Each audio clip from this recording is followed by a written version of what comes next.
विदुर जी, कल की कथा में हम लोग सुने कि तीर्थ यात्रा में महर्षि मैत्रेय से आत्मा का ज्ञान प्राप्त करके हस्तिनापुर लौट आए हैं। जो कुछ भी उनको जानने की इच्छा थी वह पूर्ण हो गई थी। विदुर जी ने मैत्रेय ऋषि से जितने प्रश्न किए थे उनका उत्तर सुनने के पहले ही श्री कृष्ण में अनन्य भक्ति हो जाने के कारण वे उत्तर सुनने से उपराम हो गए। शौनक जी अपने चाचा विदुर जी को आया देख धर्मराज युधिष्ठिर, उनके चारों भाई धृतराष्ट्र, युत्सु, संजय, कृपाचार्य, कुंती, गांधारी, द्रौपदी, सुभद्रा, उत्तरा, कृपि तथा पांडव परिवार के अन्य सभी नर नारी और अपने पुत्रों सहित दूसरी स्त्रियां सबके सब बड़ी प्रसन्नता से, जैसे लगा कि मृत शरीर में प्राण आ गया हो, ऐसा अनुभव करते हुए विदुर जी की अगवानी के लिए सामने गए। यथा योग्य आलिंगन हुआ और प्रणाम आदि के द्वारा सब उनसे मिले और विरह जनित उत्कंठा से कातर होकर सब ने प्रेम के आंसू बहाए। युधिष्ठिर ने आसन पर बैठा कर उनका यथोचित सत्कार किया।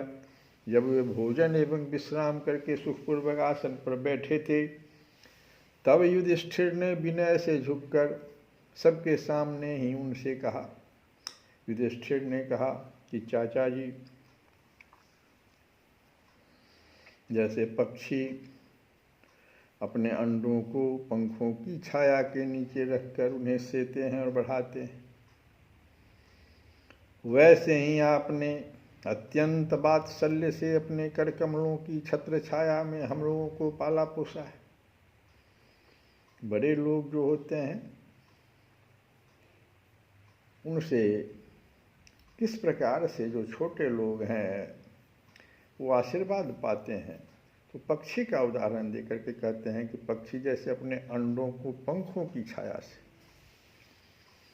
नीचे रखकर और उन्हें सेते हैं और बढ़ाते हैं, वैसे ही बड़ों के वात्सल्य से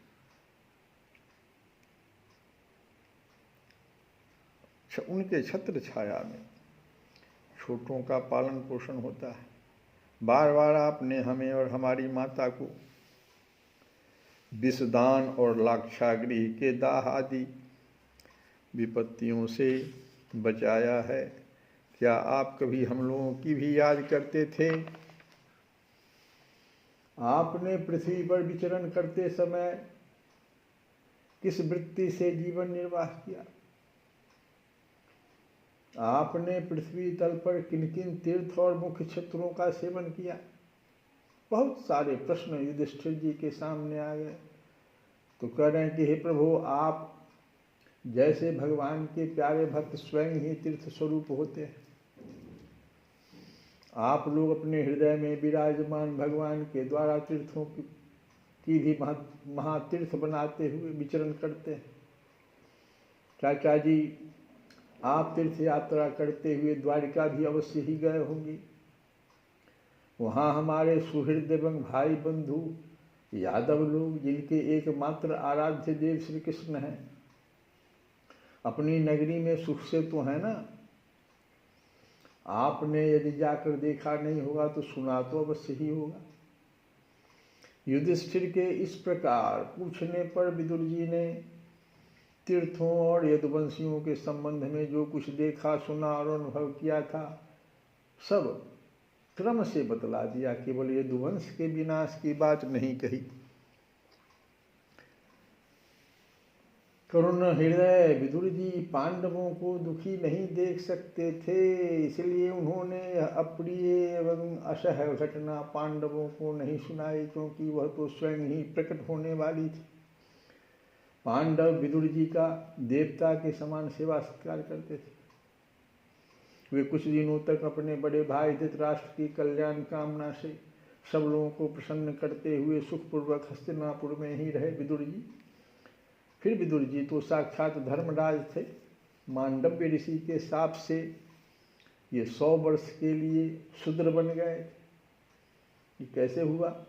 ये विदुर जी को मांडव्य ऋषि ने शाप क्यों दे दिया था कि 100 वर्ष के लिए तुम जाओ, पृथ्वी पर चले जाओ, शूद्र बन गए थे। एक समय किसी राजा के अनुचरों ने कुछ चोरों को मांडव्य ऋषि के आश्रम पर पकड़ा।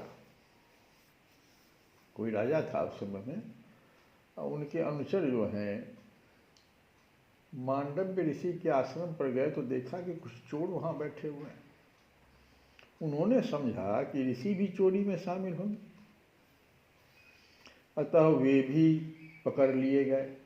ऋषि को भी पकड़ लिया राजा का अनुचर, और राजाज्ञा से सबके साथ उनको भी सूली पर चढ़ा दिया गया।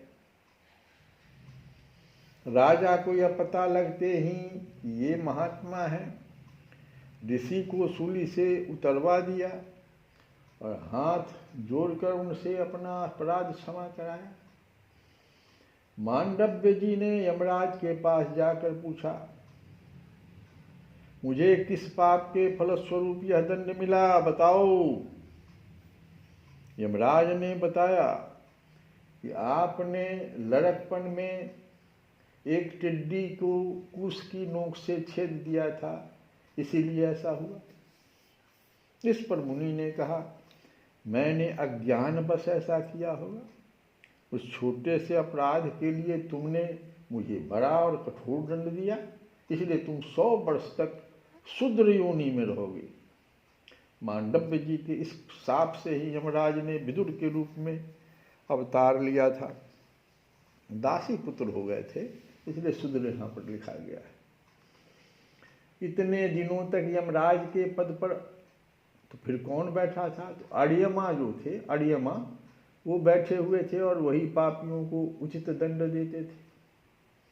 राज्य प्राप्त हो जाने पर अपने लोकपालों सरीखे भाइयों के साथ राजा युधिष्ठिर वंशधर परीक्षित को देखकर अपनी अतुल संपत्ति से आनंदित रहने लगे। इस प्रकार पांडव गृहस्थ के काम धंधों में रम गए और उनको कुछ पता नहीं चला कि वहाँ यदुवंश में क्या हुआ है, और उन्हीं के पीछे एक प्रकार से यह बात भूल गए कि अनजान में ही हमारा जीवन मृत्यु की ओर जा रहा है। ये अपना धर्म कार्य में लग गए, कुछ इनको पता नहीं चला कि हमारा जीवन जो है मृत्यु की ओर अब जा रहा है। आनंदित रहते थे अतुल संपत्ति को देख करके, और अपने जो लोकपाल सरीखे भाई सब थे उसको देख करके, परीक्षित जो उनका वंशधर था उसको देखकर राजा युधिष्ठिर बड़ा आनंदित रहते। लेकिन उनको पता नहीं चला, काम धंधा गृहस्थी के काम धंधा में ऐसा रम गए कि बात का पता ही नहीं चला, भूल गए कि हमारा जीवन मृत्यु की ओर जा रहा है। बहुत बहुत इम्पोर्टेंट बात है ये घटना हम सबों के साथ होती है। अब देखते देखते उनके सामने वह समय भी आ पहुंचा जो मृत्यु का समय है, जिसे कोई टाल नहीं सकता। परंतु विदुर जी ने काल की गति जानकर, विदुर जी तो वहां थे, उन्होंने देख लिया ओ अब तो काल मंडरा रहा है, तो अपने बड़े भाई धृतराष्ट्र से कहा कि महाराज देखिए अब बड़ा भयंकर समय आ गया है, झटपट यहाँ से निकल चलिए, हम सब लोगों के सिर पर वह सर्वसमर्थ काल मंडराने लगा है, जिसके टालने का कहीं भी कोई उपाय नहीं है। काल के वशीभूत होकर जीव का अपने प्रियतम प्राणों से भी बात की बात में वियोग हो जाता है। उसका लक्षण बता दिए विदुर जी कि जब काल के वशीभूत होता है जीव, तो जो उसका अपना प्रियतम है, प्राणों से भी बात की बात में वियोग हो जाता है। प्राण अलग, शरीर अलग। फिर जब सबसे प्रियतम प्राण से ऐसी बात हो जाती है तो फिर धन, जन आदि दूसरी वस्तुओं की तो बात ही क्या है। आपके चाचा, ताऊ, भाई, सगे संबंधी और पुत्र सभी मारे गए। आपकी उम्र भी ढल चुकी, शरीर बुढ़ापे का शिकार हो गया, आप पराए घर में पड़े हुए हैं। धृतराष्ट्र से अब कह रहे हैं कि किसी तरह से मोह टूटे इनका। बूढ़ा भी हो गए आप, उम्र भी ढल चुकी है, सभी आपके जितने भी सगे संबंधी पुत्र थे सब मारे गए। शरीर बुढ़ापे का शिकार हो गया है और इतना ही पर अगर छूट जाए तो कोई बात, आप अब पराए घर में अपना जीवन यापन कर रहे हैं।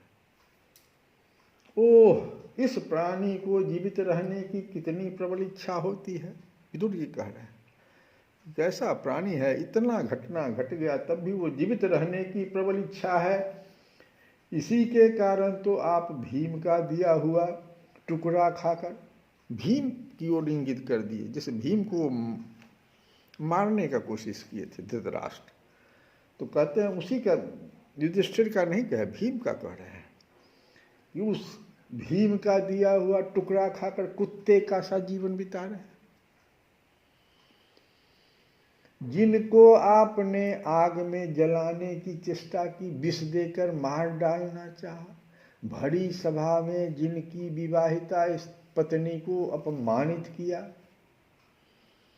मरने के समय जो बड़ा अपशब्द कोई कटु बात सब कहता रहता है तो उसको हम लोग बुरा न माने, उससे समझें कि हमारा मोह तोड़ रहा है, ये सबसे मेरा ज़्यादा मित्र है जो हमारा सारा मोह तोड़ रहा है। ये यहाँ पर जो है जो शिक्षा मिल रही है हमसे। विदुर जी देखो क्या नहीं कह रहे हैं धृतराष्ट्र से कि जिनको आपने आग में जलाने की चेष्टा की, विष देकर मार डालना चाहा, भरी सभा में जिनकी विवाहिता स्त्री को अपमानित किया, जिनकी भूमि और धन छीन लिए, उन्हीं के अन्न से पले हुए प्राणों को रखने में आप गौरव समझते हैं। कि क्या गौरव, ऐसा कौन सा गौरव हुआ? आपके अज्ञान की हद हो गई।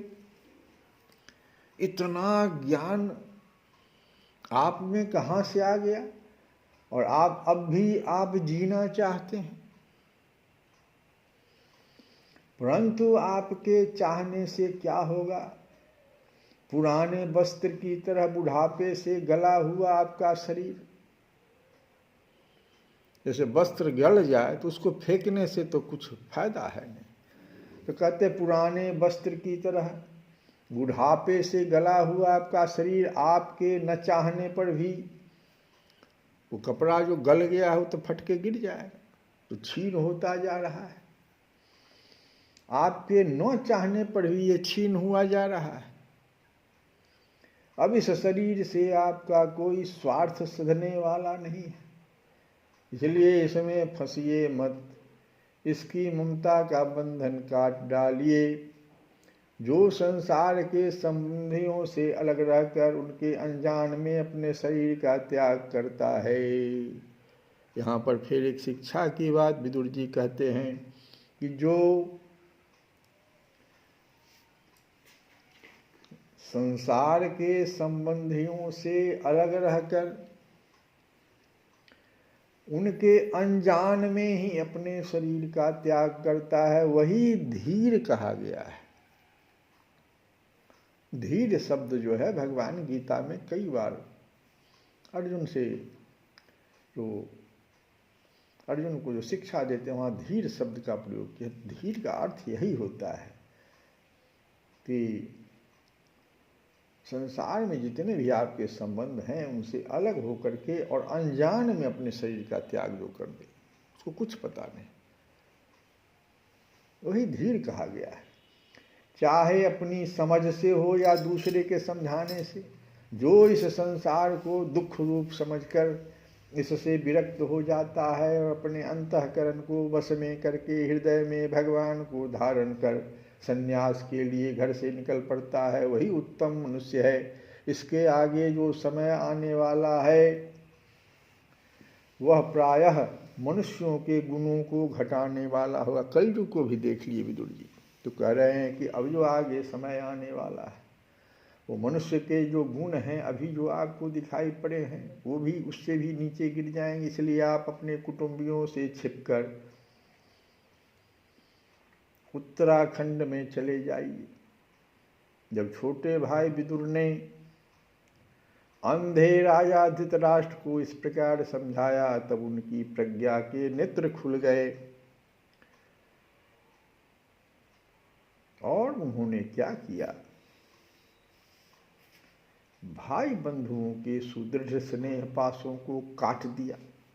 अपने छोटे भाई विदुर के दिखलाए हुए मार्ग से निकल पड़े। और जब परम पतिव्रता सुबल नंदनी गांधारी ने देखा कि मेरे पतिदेव तो उस हिमालय की यात्रा कर रहे हैं जो सन्यासियों को वैसा ही सुख देता है जैसा वीर पुरुषों को लड़ाई के मैदान में अपने शत्रु के द्वारा किए हुए न्यायोचित प्रहार से होता, तब वे भी जो गांधारी थी वे भी उनके पीछे पीछे चल पड़ी। धृतराष्ट्र ने गांधारी से कुछ कहा नहीं, वो तो निकले तो गांधारी भी पीछे पीछे चल पड़ी। तो इस प्रकार से विदुर जी ने सबसे पहले धृतराष्ट्र को ही सचेत किया है और उन्हें बताया कि भगवान का भजन करते हुए जाइएगा। कृष्ण गोविंद गोपाल गाते चलो, कृष्ण गोविंद गोपाल गाते चलो, अपनी मुक्ति का मार्ग बनाते चलो, अपनी मुक्ति का मार्ग बनाते चलो। ओ सुख में भूलो नहीं, दुख में रो नहीं, सुख में भूलो नहीं, दुख में रो नहीं, सुख में भूलो नहीं, दुख में रो नहीं, सुख में भूलो नहीं, दुख में रो नहीं, अपने दिल से